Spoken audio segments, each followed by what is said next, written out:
Olá pessoal, tudo bem? Faz algum tempo que eu não venho aqui para gravar vídeo, para colocar vídeo no canal, mas felizmente hoje eu consegui um tempinho. Hoje eu quero falar sobre este livro aqui do Jack Kerouac, Mexico City Blues. É um livro de poemas, tá? E eu falei dele em alguma ocasião, em algum vídeo aí do Jack Kerouac. Devo ter falado superficialmente, né? Então hoje eu quero aprofundar um pouco mais sobre essa obra. Então, eu fiz uma tradução dessa obra, né? Tenho trabalhado numa tradução durante muito tempo, aí eu parei e estou querendo retornar. Aí eu faço a tradução, uma tradução livre, né? De Mexico City Blues para México Cidade Blues, né? Então eu quero apresentar alguns pontos, algumas reflexões sobre esse livro. Bom, a poesia de Jack Kerouac em Mexico City Blues é especificamente um experimento de improviso jazzístico. Tá? E toda experimentação, grosso modo, não tem a necessidade de funcionar como planejado, né? Se quer resultar em algo positivo. Experimentação é tentativa, é a busca de algo novo sem ter a certeza do resultado final. Então, o que tem que ter em mente com relação a esse livro é que é um experimento jazzístico, né? Só que a influência jazzística em Mexico City Blues se limita na estrutura rítmica, no encadeamento de palavras e versos, deixando o conteúdo para os elementos mais místico-existenciais. Tá? E toda crise existencial é, no seu cerne, uma crise espiritual. O Kerouac ele viveu com o peso dessa crise pendendo na balança de sua vida, né? Dividido aí entre a liberdade total e a busca por segurança. A busca por segurança, pela segurança, reflete a dimensão familiar, suas raízes mais profundas, a influência visceral de sua mãe, que era dominadora, e a sombra luminosa do seu irmão Gerard, que faleceu então aos 9 anos de idade. Essa dimensão familiar e tudo o que ela implica abrange também a religião cristã e os valores conservadores herdados, né, da tradição familiar, né? Então, Mexico City Blues é, sobretudo, o peso antagônico no outro prato da balança, né? Há uma busca pela liberdade, sua experiência, seus desdobramentos e suas consequências. E não podemos deixar de lado a receita rimbaldiana, né, descrita na Carta do Vidente, incansavelmente repetida por poetinhas modernosos, né? E a Carta do Vidente, aquele trecho famoso que diz, abre aspas, o poeta se faz vidente por um longo, imenso e pensado desregramento de todos os sentidos, todas as formas de amor, de sofrimento, de loucura. Ele busca a si mesmo, ele exaura em si mesmo todos os venenos, para então guardar apenas as quintessências. Fecha aspas. E o perigo está justamente na interpretação do desregramento dos sentidos, né?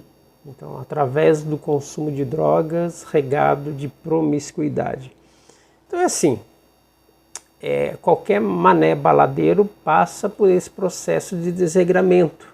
Nem por isso se torna poeta, muito menos vidente, né? O Mexico City Blues ele foi escrito sob o efeito das diversas drogas disponíveis na ocasião, né? Então você tem um Kerouac morfinado, né, consumindo muita morfina, e ele seguiu escrevendo e esvaziando garrafas de vinho, né, garrafas de vinho barato e maconha mexicana. Então ele sempre estava assim, num estado letárgico, enquanto buscava apurar os seus sentidos para captar tudo o que pudesse do ambiente ao seu redor. O ruído das ruas de Orizaba e Colima, as conversas, o latido de um cão, o rádio tocando jazz ao fundo ou a TV ligada em algum canal, além dos ruídos dentro da mente de Jack, né? As lembranças, os traumas, as dores, os arrependimentos, os sonhos e as desilusões. Tudo ao mesmo tempo, gerando um sumo extraído do fruto da árvore do conhecimento do bem e do mal. O poema que abre Mexico City Blues, intitulado First Chorus, é um vislumbre dos seus ruídos internos das velhas estradas ásperas.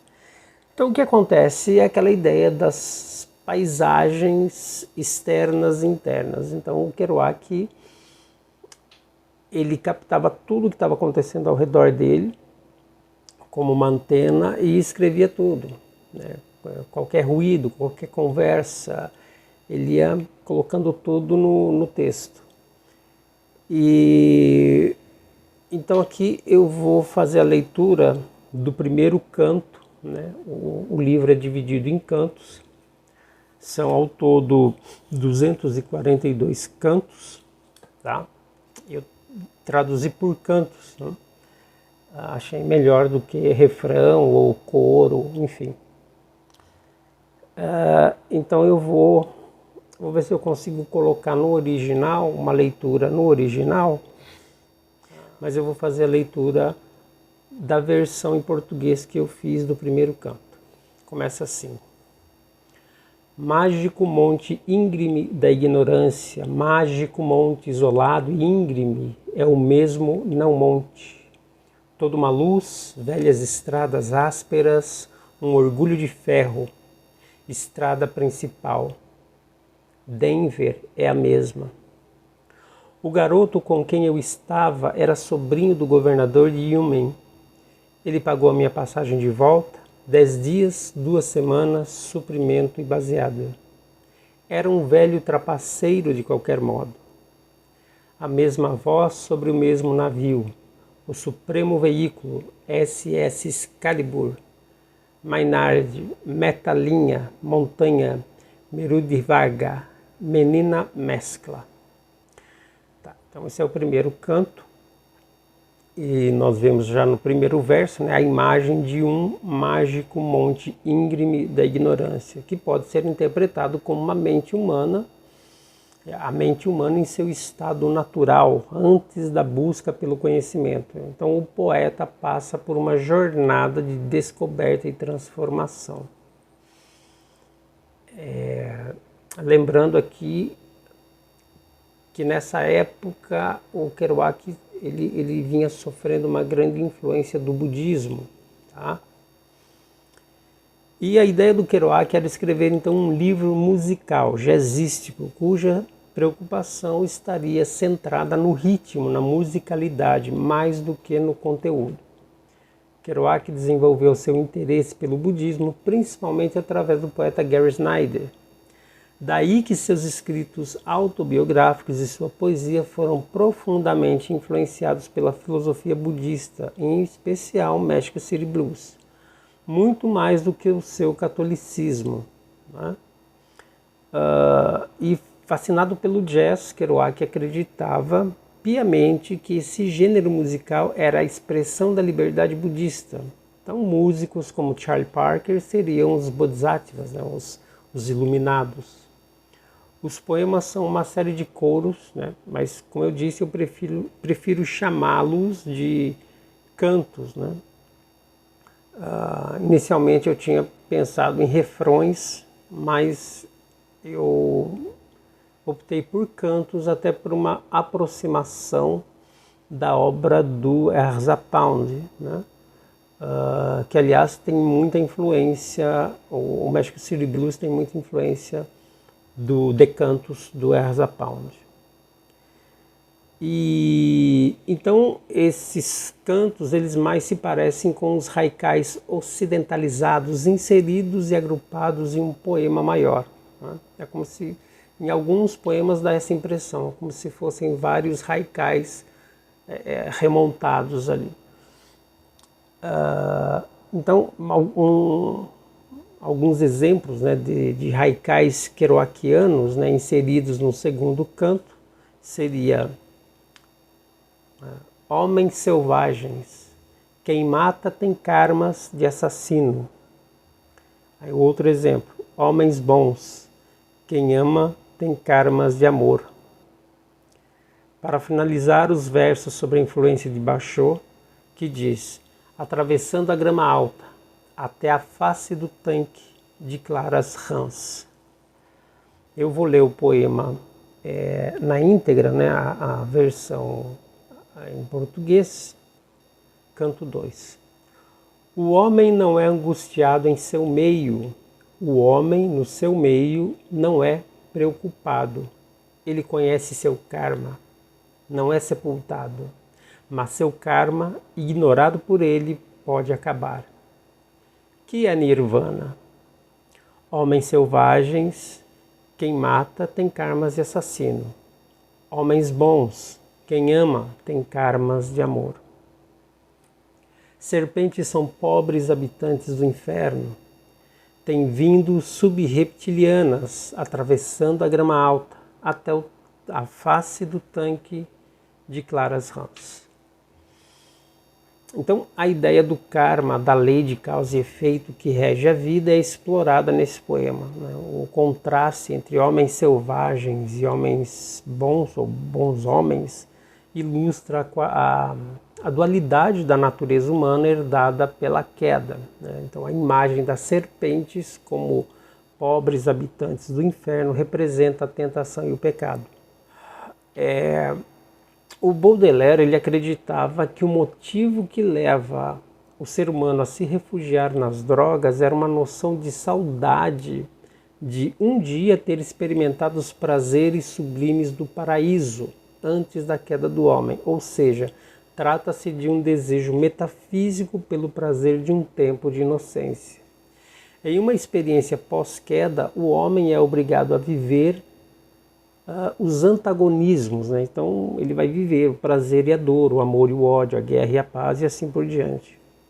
E o uso de elementos que possam dar um vislumbre, ainda que ilusório, do paraíso perdido é um chamariz para fugir da dor da existência pós-queda, mesmo que esse prazer seja apenas fugaz.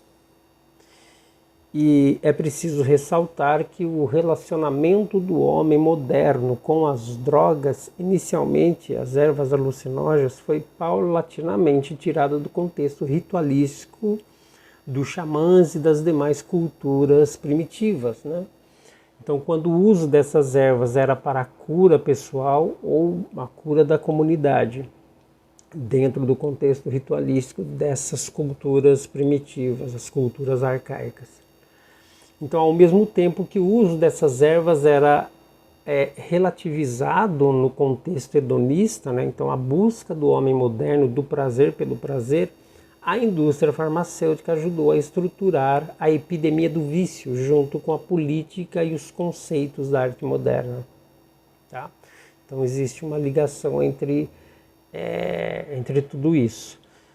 Mesmo a tentativa de agentes como Timothy Leary, na década de 60, né, na ideia da expansão da mente através de viagens de LSD, não devolveu o homem ao centro do contexto ritualístico dos povos arcaicos. O resultado foi grotesco, né?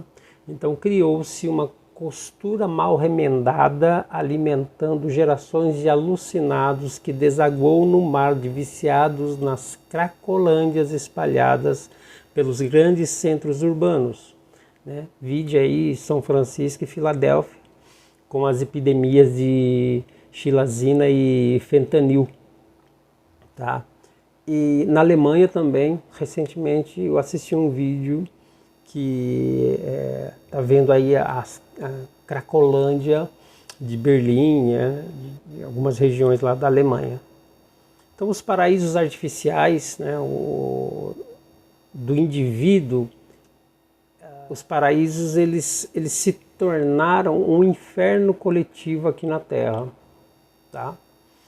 Afinal, aonde estão os videntes de Rimbaud? E não podemos esquecer que Rimbaud foi um poeta muito estimado por Jack Kerouac.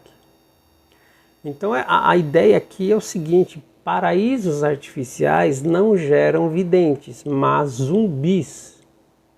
Novamente, vide São Francisco, Filadélfia, São Paulo, países aí da Europa, tá? Com as suas cracolândias a céu aberto. Bom, conhecer a biografia de escritores como Jack Kerouac, ainda que minimamente, torna-se uma chave essencial para a maior compreensão da sua obra. Durante a primeira metade do século XX, o México se tornou um refúgio para uma geração de escritores americanos que buscavam abrigo na capital por diversas razões. E que chegou ao Distrito Federal, né, seguindo aí o caminho de Burroughs. Então, Kerouac aí, no caminho de Burroughs, foi parar também na capital do México, né? O Kerouac ele começou a escrever esses poemas que se tornaram México City Blues na época em que morava com Bill Garver, um viciado em heroína e amigo de William Burroughs, na cidade do México, isso em 1955. E o livro é uma reunião de 242 cantos, como eu já disse, podendo ser chamados de refrões ou estrofes, né? São como estilhaços de poemas que aparentemente parecem não ter ligação entre si, mas o intento de Kerouac era que cada um desses estilhaços formasse uma paisagem completa, sendo cada poema uma parte do quebra-cabeça que, isoladamente, não se consegue ver o panorama completo da paisagem externa e superficial, quanto da paisagem interna também, né? Mais profunda, mais obscura e complexa. E a liga que uniria esses fragmentos seria a cola de improvisos do jazz. Então, essa improvisação que o Kerouac faz esse remendo desses pedaços de poemas para construir um poema único, uma peça única, né? Então tais peças acabam se concatenando não linearmente, mas elas formam então um único poema, o México City Blues.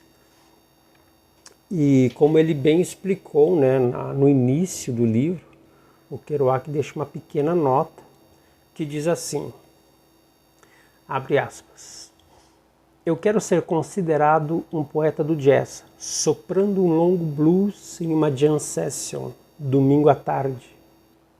Anotei 242 canções.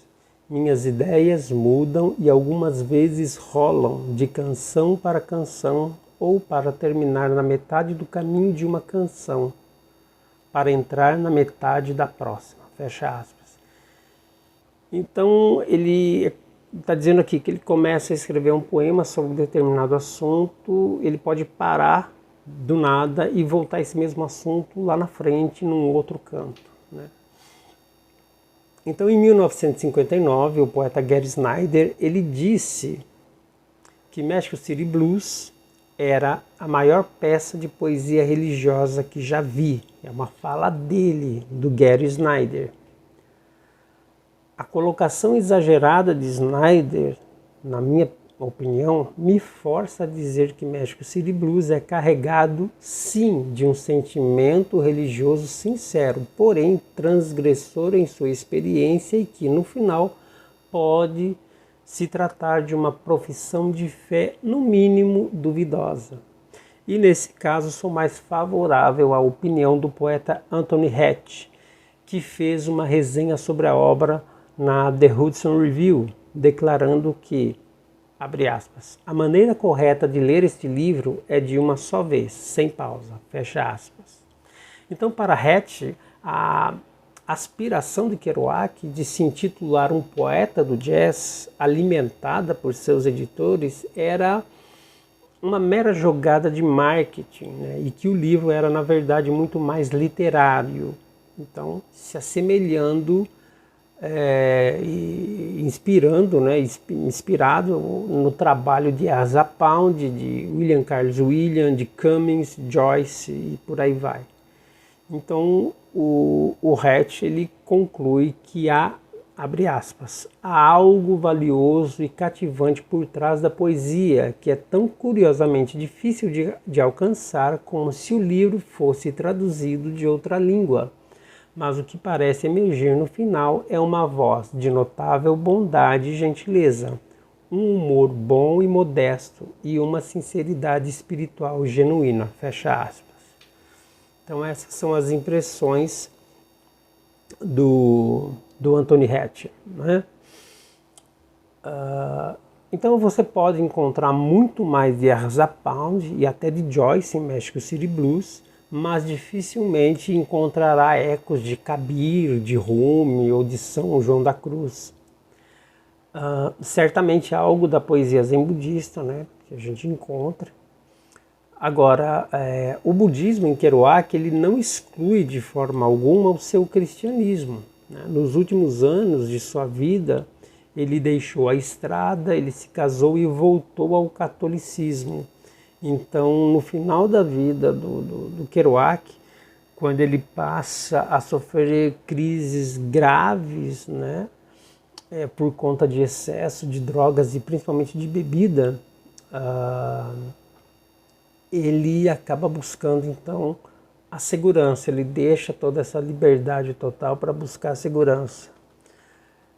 Então é preciso dizer também que haviam poetas, amigos de Jack, que tinham uma pegada muito mais jazzística. O próprio Larry Ferlinghetti escreveu Mensagens Orais, que é um conjunto de poemas feitos exclusivamente para serem lidos como acompanhamento jazzístico.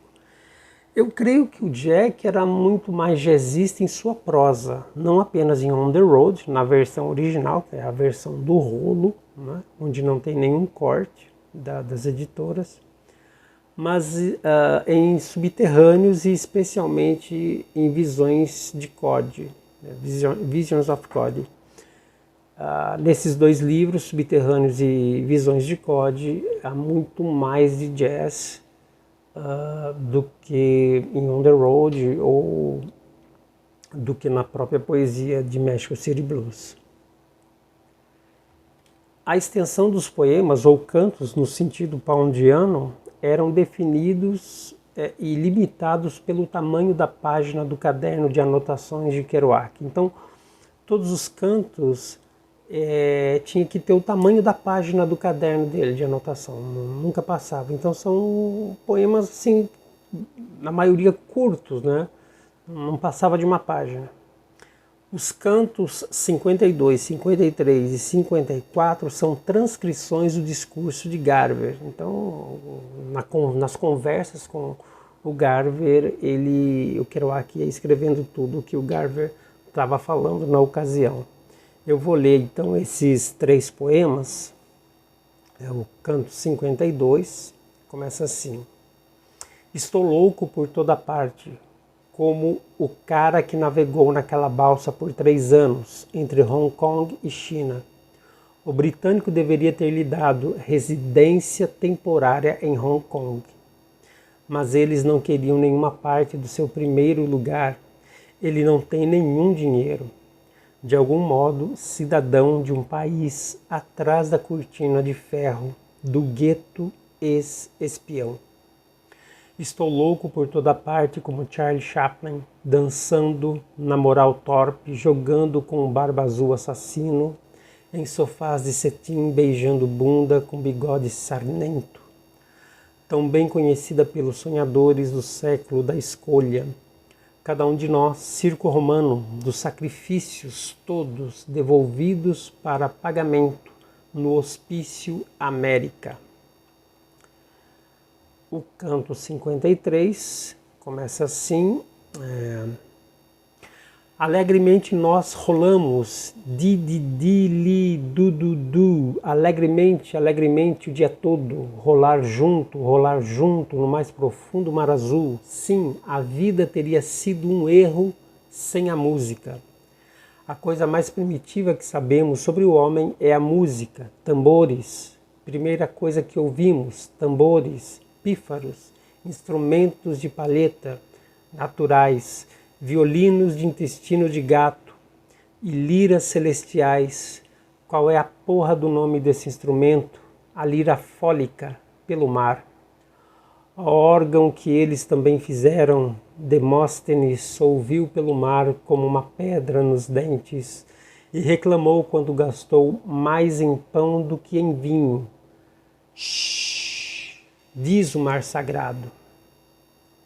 E para finalizar, esses cantos que são transcrições, né, das conversas com Garver, o canto 54, diz assim: em uma noite de 1941, eu era uma criança e fugi da faculdade e tomei um ônibus para o sul, onde os percevejos entraram no meu cabelo, na noite da onda de calor, e tudo que vi ao longo da avenida eram negros. Uma vez fui ver um filme à meia-noite, 1940, Homens e Ratos, o nome dele. Os vagões de bloco vermelho rolando na tela. Sim, Senhor, a vida finalmente fica cansada de viver. E ambas as ocasiões eu tinha o selvagem rosto olhando para as luzes de ruas onde fantasmas apressados fora de vista, no tempo do violoncelo memorial. Então, finalizando aqui esses 3 poemas. Enquanto outros poemas buscavam transcrever sons e outros pensamentos de Kerouac, incluindo referências a figuras reais, né, como Burroughs, Ginsberg, Gregory Corso, além de figuras e temas religiosos. Então, o Kerouac faz muita citação nos cantos, né? O terceiro canto, por exemplo, que ele diz assim, canto 3.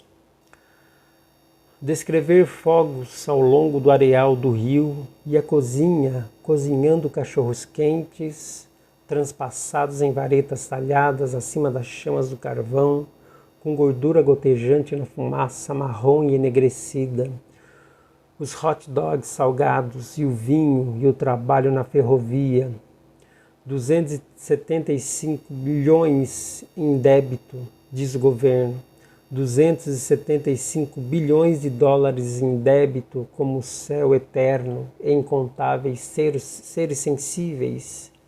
Quem será admitido, não numerável, para o novo par de sapatos de branca lã do guru? Olho, o púrpuro paraíso.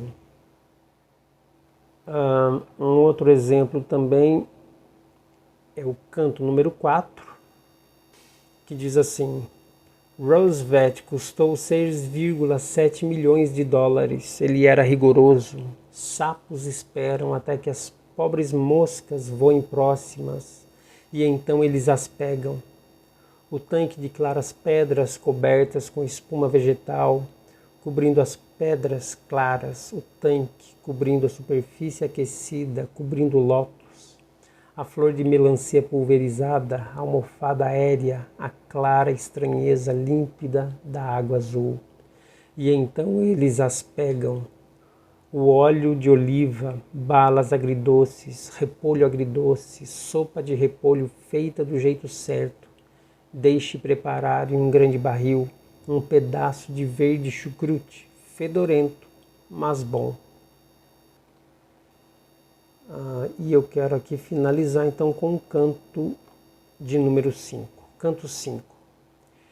Eu não sou Gregory Corso, o trovador italiano da canção da Córcega, subioso Gregório Corso, o rei fantasma, versificador de Battle Street.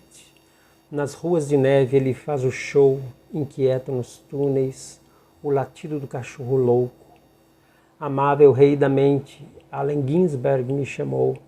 William Burroughs é William Lee. Samuel Johnson está sob o mar. Routledge Colley, separador de pimentas, é o entorpecido irmão. E Labor A. Se você sabe que eu palavra, Bom, então é isso. O Kerouac ele trabalha com alguns neologismos, com algumas junções de palavras, né? E como deu para perceber, quem conhece essa obra aqui, Os Cantos de Ezra Pound, certamente percebeu uma familiaridade, né, dos últimos poemas que eu li. Então, depois de finalizar o que se tornaria o seu livro de poemas mais emblemático, México City Blues, ainda na cidade do México, Kerouac ele também escreveu a pequena novela chamada Tristeza. México City Blues é caracterizado por uma linguagem fragmentada, versos livres e improvisados que refletem a espontaneidade do jazz. O uso de imagens e metáforas cria uma experiência sensorial rica para o leitor, apesar de alguns poemas se apresentarem mais herméticos. Então não é uma poesia fácil, é uma poesia hermética, experimental, até para ler é difícil, né? E a minha voz não está ajudando, né? Porque eu estou um pouco gripado, mas vamos lá. E os temas abordados ao longo do extenso poema são universais e atemporais, como a busca pela verdade, o significado da vida e a natureza da realidade. E tais poemas, né, ou cantos, são um reflexo psicológico profundo e por isso mesmo perturbador do poeta andarilho. Cada poema é um espasmo ricocheteando na sua emaranhada teia mental. México City Blues é o autodiagnóstico de um estranho e solitário católico, louco e místico. É isso aí, pessoal. Se vocês gostaram da minha resenha, dessa minha crítica ao livro, né? Deixe aí o comentário de vocês, deixe aí o like, enfim, aquela coisa toda. E espero em breve aparecer com um novo vídeo. Certamente será sobre o Ezra Pound, tá? Então já estou dando uma entrada aqui, um aperitivo. Um grande abraço e até mais. First chorus. Butte magic of ignorance. Butte magic is the same as no butte. All one light. Old rough roads. One high iron mainway. Denver's the same. The guy I was with, his uncle, was the governor of Wyoming. Of course he paid me back. 10 days, 2 weeks, stock and joint. Was an old crook anyway. The same voice on the same ship. The supreme vehicle. SS Excalibur. Maynard, Mainline, Mountain, Merudavga, Mersion of Missy.